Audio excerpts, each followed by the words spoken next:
Some people feel alive in crowded rooms, others feel drained. Some people chase noise, movement, and constant interaction. Others find peace behind closed doors.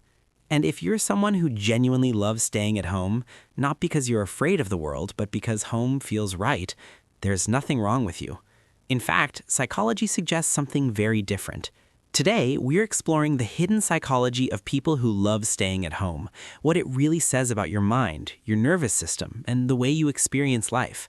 You might recognize yourself more than you expect. 1. They aren't antisocial, they're selective. The biggest myth about home lovers is that they hate people. They don't. They just don't need constant interaction to feel validated. Psychologically, these individuals are selectively social. They value depth over frequency, meaningful conversations over small talk, one strong connection over 10 shallow ones. Their brain doesn't reward surface-level interaction the same way others' brains do, so they conserve their energy for people and moments that actually matter. To them, staying home isn't isolation, it's intentional peace. 2. They have a highly sensitive nervous system. Many people who love staying at home have a nervous system that processes stimulation deeply. Noise feels louder, crowds feel heavier, constant movement feels exhausting.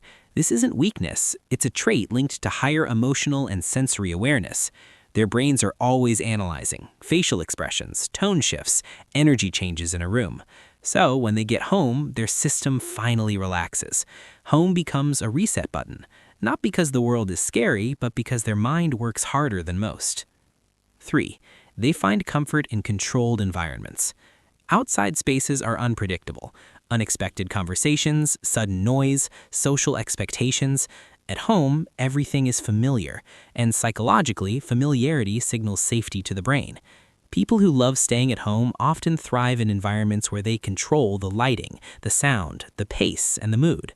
This sense of control reduces stress hormones and increases mental clarity. That's why many deep thinkers, creators, and strategists do their best work alone at home. The mind opens when it feels safe. 4. They don't seek external validation. Many home lovers don't feel the urge to constantly be seen. They don't need to prove they're living life through photos, stories, or appearances. Their sense of worth is internal. Psychology shows that people who are comfortable alone often have a stronger inner identity.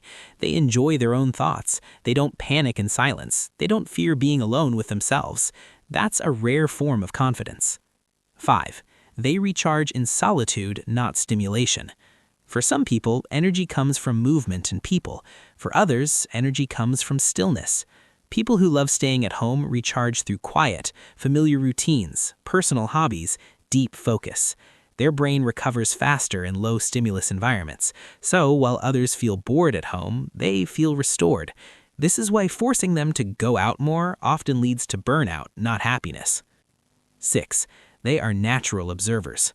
Home lovers tend to be observers of life, not performers in it.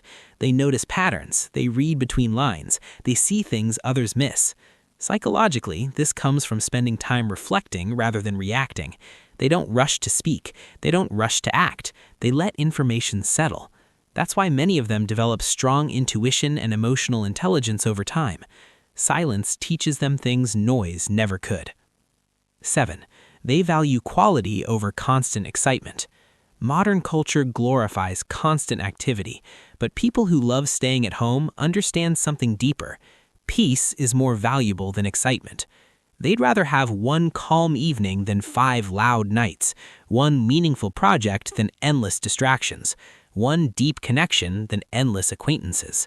Their dopamine system responds more to meaning than novelty, and that's a sign of psychological maturity. 8. When it becomes a problem.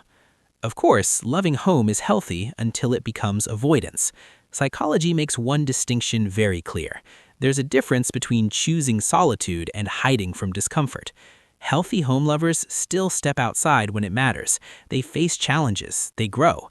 Unhealthy isolation comes from fear. Healthy solitude comes from self-understanding. Knowing the difference is the key. If you love staying at home, you're not lazy, you're not boring, you're not missing out. Your mind simply finds clarity where others find silence. You recharge where others drain. And in a world addicted to noise, the ability to enjoy your own space is not a flaw, it's a psychological advantage. Because the people who know how to be alone are often the ones who know themselves the best.